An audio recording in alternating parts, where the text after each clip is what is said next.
Question number 21, 0.003 multiply 0.02। अब इन दोनों की मल्टीप्लिकेशन करनी है, वो भी विदाउट कैलकुलेटर। तो इसके लिए आप देखें 3 मल्टीप्लाई बाई 2 6 के इक्वल है।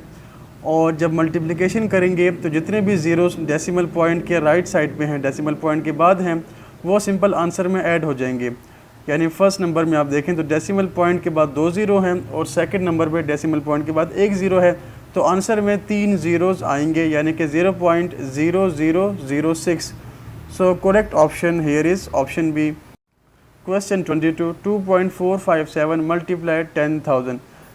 अब देखिए, अगर हम 4 को 10 से मल्टीप्लाई करें आंसर 40 आता है, यानी कि एक ज़ीरो 4 के साथ लग गया, ऐड हो गया।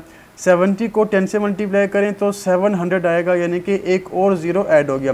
जो जितने भी ज़ीरोज़ 10 हो, 100 हो, जितने भी ज़ीरोज़ मल्टीप्लाई हो रहे हैं तो वो यहाँ पर ऐड होते जाएंगे। अब यहाँ पर जो क्वेश्चन है वो डेसिमल का है, यानी पॉइंट है, तो पॉइंट उतने ही हिस्से राइट साइड पे मूव होगा जितने ज़ीरोज़ होंगे। यहाँ पर आपने याद रखना है, जब हम मल्टीप्लाई करते हैं तो नंबर बड़ा होता है। तो अब पॉइंट को आपने मूव करना है कितनी प्लेसेस, जितने ये ज़ीरोज़ हैं। ये सिर्फ उन क्वेश्चन में होता है जहाँ पर 1 हो और उसके बाद सारे ज़ीरोज़ मल्टीप्लाई हो रहे हैं, लाइक 10, 100, 1000, 10,000, उसमें आपने यही करना है। तो अब ज़ीरोज़ की तादाद यहाँ पर 4 है, तो डेसिमल पॉइंट को आपने 4 डिजिट्स राइट साइड पे मूव करना है। 3 तो ये हिस्से हो गए और एक आपने ज़ीरो खुद से लगा देना है। सो आंसर आएगा 2457 और साथ में एक ज़ीरो आ जाएगा। Correct option is a. 23 question, 66 divide by 1000। जब दो नंबर्स को डिवाइड करते हैं तो आंसर हमारे पास छोटा आता है, यानी कि 66 अब छोटा होगा। तो डिवाइड बाय 1000 का मतलब ये है कि डेसिमल पॉइंट को आपने अब लेफ़्ट साइड पे मूव करना है नंबर को छोटा करने के लिए। अब इसमें क्या है, मल्टीप्लाई में डेसिमल पॉइंट राइट साइड पे मूव होता है, जबकि डिवाइड में डेसिमल पॉइंट लेफ़्ट साइड पे मूव होगा। अगर नंबर 10 डिवाइड हो रहा हो 100 या 1000 तो सिंपल आपने, अब देखें हर नंबर के बाद में डेसिमल पॉइंट है, तो 3 ज़ीरोज़ हैं, तो डेसिमल पॉइंट 3 प्लेसेस लेफ़्ट पे आएगा। 2 तो ये नंबर हो गए, डिजिट्स हो गए, और एक ज़ीरो खुद से लगा देना है। So the answer will be 0.066. So correct option is C. Question 24, 6 divide by 1000। इसको हमने परसेंटेज में एक्सप्रेस करना है। किसी भी नंबर को परसेंटेज में लिखने के लिए उसको आप मल्टीप्लाई करें 100% के साथ। 2 ज़ीरोज़ और 2 ज़ीरोज़ कैंसिल हो गए, तो ये बचेगा 6 डिवाइड बाई 10, जिसको हम 0.6 लिख सकते हैं। Correct option is C. Question number 25, modulus of -4 plus modulus of 4 -4 + 4। इसकी हमें वैल्यू फाइंड करनी है, तो सॉल्व करते हैं। अब देखिए, मॉडुलस ऑफ -4 इसकी वैल्यू भी 4 आएगी और मॉड ऑफ 4 इसकी वैल्यू भी 4 ही आएगी, क्योंकि modulus of a negative number and positive number दोनों का आंसर वही नंबर होता है, पॉजिटिव वैल्यू होती है। तो मॉड में अगर नेगेटिव है या चाहे नंबर पॉजिटिव है, आंसर उसका पॉजिटिव ही आएगा। तो इसको 4 + 4 8 और ये -4 + 4 कैंसिल हो जाएगा। करेक्ट ऑप्शन हमारे पास डी आएगा। Question 26, what comes next in the sequence. एक सीक्वेंस आपको गिवन है और नेक्स्ट नंबर हमने फाइंड करना है। तो इस सीक्वेंस को सॉल्व करने के लिए सबसे पहला तरीका ये होता है कि आप इनको देखें, अगर आपको समझ में आती है कि किस तरह की सीक्वेंस है तो ठीक है, नहीं तो आपने इनको सबट्रैक्ट करना है, like second number -1, third -2, fourth -3। तो इससे कुछ ना कुछ पता चल जाता है सीक्वेंस के बारे में। तो हमने क्या किया, 3 - 1 2, यानी कि 1 में 2 ऐड करें तो 3 आएगा। इसी तरह आप 11 - 3 करें तो 8 आता है, मींस 3 में 8 को जमा करें, 8 जमा करें 11 आएगा। इसी तरह 43 - 11 करें तो आपके पास आ जाएगा 32 32, मींस 11 + 32 = 43। तो जो सीक्वेंस हम ऐड करें, जो नंबर्स हम ऐड कर रहे हैं 1 3 11 में, तो वो नंबर्स हैं 2 8 32। आप अगर इन नंबर्स को देखें तो इनमें भी एक सीक्वेंस है, मींस 2 को 4 से मल्टीप्लाई किया 8 आ गया, 8 को 4 से मल्टीप्लाई किया 32 आ गया। इसी तरह नेक्स्ट नंबर हम क्या ऐड करेंगे 43 में। 43 में हम एक ऐसा नंबर ऐड करेंगे जो कि 32 × 4 का आंसर आएगा। सो 32 × 4, 32 × 4 128 आता है। 43 + 128 इज़ 171। तो ये हमारा आंसर है। इसके अलावा एक और मेथड भी है, इस तरह भी आप चेक कर सकते हैं, 1 × 4 -1। इसी तरह इन तमाम नंबर्स को आप सॉल्व करें तो इसका आंसर भी 171 ही आता है। Correct option is C. Question 27, insert the next number. ये भी हमने उसी मेथड से किया है। 172 - 84 इज़ 88। क्योंकि यहाँ पर शुरू के नंबर्स बड़े हैं तो इसलिए फर्स्ट माइनस सेकंड किया। 84 - 40 इज़ 44, 40 माइनस 18 इज़ 22। तो ये भी एक सीक्वेंस बन रही है 22, 44 और 88 की। अब नेक्स्ट नंबर कैसा होगा? नेक्स्ट नंबर ऐसा होगा कि हम 18 में से कोई नंबर सबट्रैक्ट करेंगे तो हमारे पास आंसर 11 आना चाहिए इस सीक्वेंस को देखते हुए, क्योंकि ये नंबर यहीं पर आ रहे हैं। तो वो नंबर है 7। 18 माइनस 7 करेंगे 11 आएगा। आपने इस सीक्वेंस को फॉलो करना है। सो correct option here is question 28, what is the 19th term of the sequence 1 4 7 10। अब इस सीक्वेंस को अगर देखा जाए तो इस सीक्वेंस में एक ख़ास नंबर ऐड हो रहा है और इस तरह की सीक्वेंस को हम कहते हैं अरिथमेटिक सीक्वेंस। यहाँ पर हर टर्म में 3 ऐड हो रहा है। 1 + 3 = 4, 4 + 3 = 7, 7 + 3 = 10। एक कॉमन डिफरेंस चल रहा है इनका। तो ये एक अरिथमेटिक सीक्वेंस है और अरिथमेटिक सीक्वेंस को सॉल्व करने के लिए हमारे पास फार्मूला मौजूद है। इसके लिए कोई भी टर्म अगर आपने फाइंड करनी है तो आपने ये फार्मूला यूज़ करना है। an = a1 + n - 1d। a1 यहाँ पर फर्स्ट टर्म 1 है। कॉमन डिफरेंस किसी भी दो टर्म के दरमियान डिफरेंस ले तो ये 3 है। और नंबर ऑफ टर्म्स चूँकि 19 टर्म फाइंड करें तो नंबर ऑफ टर्म्स यहाँ पर 19 है। वैल्यूज़ प्लग इन करें, वैल्यूज़ प्लग इन करें तो आपके पास आंसर आ जाएगा 55। Correct option is B. Question 29, if an nth term आपको किसी भी सीक्वेंस अरिथमेटिक सीक्वेंस की दी है और 4th टर्म फाइंड करनी है। ये भी बहुत आसान है। आप सिंपल n में इस सीक्वेंस में nth टर्म में n की जगह 4 पुट करें तो आपके पास आंसर आ जाएगा। सो a4 = -1^4, 2 पावर 4 -1, -1 पावर 4, -1 के ऊपर जब पॉजिटिव पावर हो, इवन पावर हो तो आंसर 1 आता है +1। और इसी तरह 2 × 4, 8 - 1 = 7। तो ये आंसर आएगा 1/7। Correct option is C. Question 30, what is the sum of the sequence. इस सीक्वेंस का हमें सम फाइंड करना है। तो सम के लिए सिंपल आप k फ्रॉम 0 to 4 इस सीक्वेंस में जो 1 + k फैक्टोरियल है यहाँ पर आप k की वैल्यूज़ पुट करें। 0 से स्टार्ट करें तो 1 + 0 फैक्टोरियल, उसके बाद 1 पुट करें, 1 + 1 फैक्टोरियल, 2 पुट करें, 3 पुट करें, 4 तक जाना है।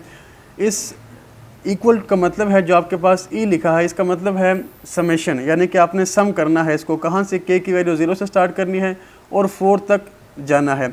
अब ये जो निशान है फैक्टोरियल का, इसका क्या मतलब है? इसका मतलब फॉर एग्जांपल हम 3 फैक्टोरियल की बात करें तो इसका मतलब है 3 × 2 × 1, यानी n फैक्टोरियल इक्वल होता है n, n-1, n-2 up to 1। उस नंबर को और उससे आने वाले तमाम जो सक्सेसिव नंबर्स हैं छोटे उनको मल्टीप्लाई करना है अप टिल 1। ये फैक्टोरियल का मतलब है। तो हमने उसी हिसाब से सॉल्व किया। 0 का फैक्टोरियल बाय डिफ़ॉल्ट या आपने याद रखना है 1 होता है। 1 का factorial 1, 2 factorial means 2 × 1 which is 2, 3 factorial is 3 × 2 6 and 4 factorial 4 × 3 × 2 which is 24। Values plug in करने के बाद ऐड करें, ऐड करेंगे तो आपके पास आंसर 39 आ जाएगा। Correct option is D. Question 31, a bus is moving on motorway at speed of 90 km/h। What is the distance travelled by the bus after 3 hours and 30 minutes। तो डिस्टेंस हमने find करना है। इसको करने के दो तरीके हैं। स्पीड का फार्मूला आप यूज़ कर सकते हैं। Speed equal to distance divide by time. Time भी आपको गिवन है, स्पीड गिवन है, वहाँ से हम डिस्टेंस फाइंड कर सकते हैं इस फार्मूले को यूज़ करते हुए। टाइम यहाँ पर आवर्स में अगर देखें तो 3.5 आवर्स है और जो स्पीड है वो 90 है, तो डिस्टेंस आ जाएगा 315 किलोमीटर। ये एक तरीका है। इसके अलावा भी अगर करना चाहें तो हमारे पास मेथड्स हैं। Speed is 90 km/h। इसका मतलब है कि 1 घंटे में 90 किलोमीटर होते हैं, तो 3 घंटों और 30 मिनट में कितने किलोमीटर होंगे ये आप मैनुअली इस तरीके से फाइंड कर सकते हैं। तो 3 घंटों में हमारे पास 270 किलोमीटर होंगे। 1 hour 90 किलोमीटर, सो 3 hours मीन 270 किलोमीटर। ये तो हो गए 3 किलोमीटर 3 घंटों में जो किलोमीटर्स ट्रैवल किए गाड़ी ने। हमें तो 3.5 में फ़ाइंड करने हैं 30 मिनट्स में। तो 1 घंटे में 90 किलोमीटर, आधे घंटे में होंगे 90/2 45 किलोमीटर। तो आप 45 को इसमें ऐड कर लें तो तब भी आंसर 315 ही आएगा। Correct option is a. Question 32, 540 man can construct a building in 7 months। 540 आदमी किसी बिल्डिंग को 7 महीनों में ख़त्म करते हैं। अब टाइम बढ़ गया, मंथ्स हो गए 9। तो जब टाइम बढ़ जाता है इसका मतलब है कि हमें कम आदमी चाहिए। तो कितने आदमी काम से हटाने होंगे ताकि इस बिल्डिंग को 9 महीनों में मुकम्मल किया जाए। So increase in months mean less man will be required. तो ये एक इन्वर्स रिलेशन है। डाटा को हम लिख लेते हैं। मैन पहले आपको 540 गिवन है और महीने आपको 7 गिवन है। उसके बाद मैन फाइंड करने हैं और मंथ्स है 9। चूँकि एक इन्वर्स रिलेशन है तो एरोज़ की डायरेक्शन ऑपोजिट होगी। उसके बाद आप इसको लिख लें। जो एलिमेंट जो नंबर टेल पे है वो आएगा न्यूमरेटर में और जो हेड पे है वो आएगा डिनोमिनेटर में। मीन्स x/40 = 7 / 9 और यहाँ से आप x की वैल्यू फाइंड कर लें। अब x है कि हमें कितने आदमी चाहिए टोटल इस काम को 9 महीनों में ख़त्म करने के लिए, तो वो है 420 मैन। तो 420 हमें चाहिए आउट ऑफ 540, तो कितने नहीं चाहिए, कितने काम से रिमूव होने चाहिए, उसके लिए आप 540 माइनस 420 करें तो आपके पास 120 आएगा, means 120 man should be remove. Correct option is C. Question 33, A किसी भी काम को ख़त्म करने में 10 दिन लगाता है और बी उसी काम को ख़त्म करने में 15 दिन लगाता है, तो ए और बी जब दोनों इस काम को एक साथ करेंगे तो वो कितने दिन लगाएंगे। Number of days taken by A is 10 and number of days taken by B is 15। So work done by A in 10 days, का मतलब ए 10 दिनों में एक काम ख़त्म करना। हमें चाहिए कि ए एक दिन में कितना काम करता है, हमें इससे गर्ज है। तो एक दिन के लिए यहाँ पर हमने 1 बनाना है। 1 कैसे बनाएंगे, 10 को दोनों साइड्स पे आप डिवाइड कर दें। सो work done by A in 1 day will be 1 divide by 10। सो ये आ गया work done by A in 1 day 1/10। इसी तरह work done by be in 1 day 1/15। तो एक दिन में ये दोनों कितना काम करेंगे, इसको आप ऐड कर दें। 1/10 प्लस 1/15 एलसीएम ले लें इन दोनों का। 5 × 2 × 3 इज़ 30, तो ये आ जाएगा 1/6। तो आप देख लें total work done by A and B कितने दिन लेंगे, 6 दिन लेंगे। जिस तरह के यहाँ पर ए ने 10 दिन लिए, 10 डिवाइड हुआ 1 के नीचे, बी ने 15 दिन लिए, 1/15 आया। इसी तरह 1/6 का मतलब है कि ये दोनों जब एक साथ काम करेंगे तो 6 दिन लेंगे। करेक्ट ऑप्शन यहाँ पर सी है। Question 34, x minus 3y divide by y की वैल्यू आपको गिवन है 3/4 और x divide by y find करना है। तो सॉल्यूशन आपके सामने है। y को आप दोनों के नीचे अलहदा डिवाइड कर सकते हैं और यहाँ से आप सेकंड y को कैंसिल आउट कर दें एंड 3 को आप राइट साइड पे ले आए। सो x की value x divide by y की वैल्यू आ जाएगी 15 divide by 4। Correct option is C. Question 35, Ahmad scored an average of 60 marks in 3 subject. 3 subjects में अहमद का जो एवरेज है वो आ गया 60। सो हमने सपोज किया कि सब्जेक्ट हैं वो ए बी सी हैं। So A plus B plus C divide by 3 equal to 60, क्योंकि एवरेज का मतलब यही है कि number of values sum of values divide by number of values. तो हमने सम करके 3 पे डिवाइड कर, यहाँ से A plus B plus C की वैल्यू आ गई 180। If his average jumps to 65 after 4th subject, एक और सब्जेक्ट भी आ गया जिसे डी का नाम दे दें और उससे अहमद की एवरेज 65 चलेगी, तो अहमद ने 4th सब्जेक्ट में कितने मार्क्स लिए हैं वो हमने फाइंड करने हैं। डी में कितने मार्क्स लिए। जब एक और सब्जेक्ट आ गया तो अब एवरेज बनेगी A plus B plus C plus D और डिवाइड करेंगे हम नंबर ऑफ़ वैल्यूज़ 4 से और आंसर आएगा 65 जो कि हमें दिया है। और यहाँ से इक्वेशन बनेगी A plus B plus C plus D equal to 260।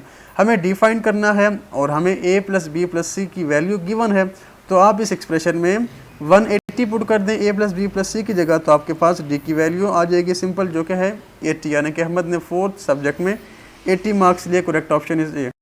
Question 36, 3/4 of a number exceeds its half by 6, then what is the number. किसी भी नंबर का जब आप 3/4 लें तो वो बढ़ जाता है उसी नंबर के हाफ से 6। What is the number. तो लेट करें कि नंबर x है तो उसका 3/4 क्या होगा, 3x/4 और x का हाफ क्या होगा, x/2।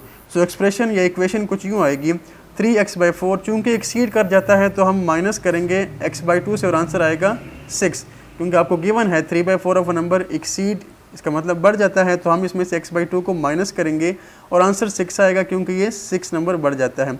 अब आपने क्या फाइंड करना है, व्हाट इज़ द नंबर। आपने x की वैल्यू फाइंड करनी है, तो एलसीएम बनता है 4 से मल्टीप्लाई कर दें दोनों साइड्स को और सिंप्लीफाई करें। So the answer is 24, option is B. Question 37, what fraction is exactly midway between 1/5 and 1/7। 1/5 और 1/7 के दरमियान कौन सी फ्रैक्शन के दरमियान आती है, आपके ख्याल में कौन सी फ्रैक्शन आती है, क्या ये 1/6 है। तो चलें चेक कर लेते हैं। तो दरमियान में कौन सी फ्रैक्शन आएगी, इसके लिए हम एवरेज फाइंड करेंगे, इन दोनों को जमा करेंगे और 2 पे डिवाइड करेंगे। तो सबसे पहले हमने इनको ऐड किया 1/5 plus 1/7, addition rule of fraction use किया। यहाँ पर 7 × 5 इज़ 35 और उसके बाद 7 × 1 इज़ 7 प्लस 5 × 1 इज़ 5, तो ये आ गया 12/35। ये तो हमने इनको ऐड किया। अब 2 पे डिवाइड भी करना है। जब 2 पे डिवाइड करेंगे तो डिवाइड बाई 2 को हम मल्टीप्लाई 1/2 लिख सकते हैं जो कि आ जाएगा 12/70। तो यहाँ पर करेक्ट ऑप्शन ए है, 1/6 नहीं है। अगर मज़ीद सिंप्लीफाई करना है तो 6/35 भी इसको लिख सकते हैं। Question 38, if A B C D are in direct proportion then, अगर A B C D direct proportion में हो तो इनमें से कौन सा ऑप्शन ट्रू है। डायरेक्ट प्रोपोर्शन के लिए हम ये साइन यूज़ करते हैं, A is directly proportional to B, इसी तरह C is proportional to D. और अगर ये डायरेक्ट प्रोपोर्शन में है तो इन दोनों की वैल्यूज़ इक्वल होंगी, means A ratio B is proportion और equal to C ratio D. Ratio को आप डिवाइड की फॉर्म में लिख सकते हैं, so A by B equal to C divide by D, cross multiply कर लें, A D equal to B C, means product of means equal to product of extreme यहाँ पर यूज़ हुआ और करेक्ट ऑप्शन ए आ गया। Question 39 में inverse proportion की बात की है। अगर A B C D inverse proportion में हो तो कौन सा ऑप्शन ट्रू है। इन्वर्स प्रोपोर्शन के लिए आप कुछ यूँ लिखते हैं, A is proportional to 1 by B and C is proportional to 1 by D. इसका मतलब कि A ratio 1 by B is equal to C ratio 1 by D, क्योंकि ये चारों इन्वर्स प्रोपोर्शन में है। अब इसको आप डिवाइड की फॉर्म में लिख सकते हैं, A divide by 1 by B, और डिवाइड को मल्टीप्लाई में चेंज करेंगे तो A multiply B equal to C multiply D, means A B equal to C D. तो ये पिछले वाले क्वेश्चन से मिलता जुलता है, मगर आंसर दोनों का चेंज है। डायरेक्ट में product of mean equal to product of extreme होता है, मगर इन्वर्स प्रोपोर्शन में ऐसा नहीं होता। तो यहाँ पर करेक्ट ऑप्शन सी है, A B equal to C D. Question 40, 5 divide by 4 to 18 divide by 9 is same as. इन दोनों के दरमियान जो रेशो लें वो किसके इक्वल आएगी। तो हमने रेशो इनके दरमियान चेक की, 5 बाई 4 रेशो 18 बाई 9। रेशो को हम डिवाइड की फॉर्म में लिख सकते हैं, डिवाइड को मल्टीप्लाई में चेंज करेंगे, मल्टीप्लाई में चेंज जब करेंगे तो डिवाइड के बाद जो टर्म होती है उसको हम रेसिप्रोकल बना लेते हैं, 9 बाई 18 बन जाएगा। और सिंप्लीफाई इसको कर लें, सिंप्लीफाई जब कर लेंगे तो अब 9 टाइम्स 1 इज़ 9, 9 टाइम्स 2 इज़ 18 और 4 मल्टीप्लाई बाई 2 इज़ 8, 5 रेशो 8 हमारे पास आंसर आ जाएगा। Correct option is a. तो ये थी आज की वीडियो को लाइक करना और चैनल को सब्सक्राइब करना मत भूलिएगा। अगर कोई क्वेश्चन समझ नहीं आए तो आप कमेंट में मुझसे पूछ सकते हैं। अगली वीडियो में दोबारा मुलाकात होगी, तब तक के लिए अल्लाह हाफिज़।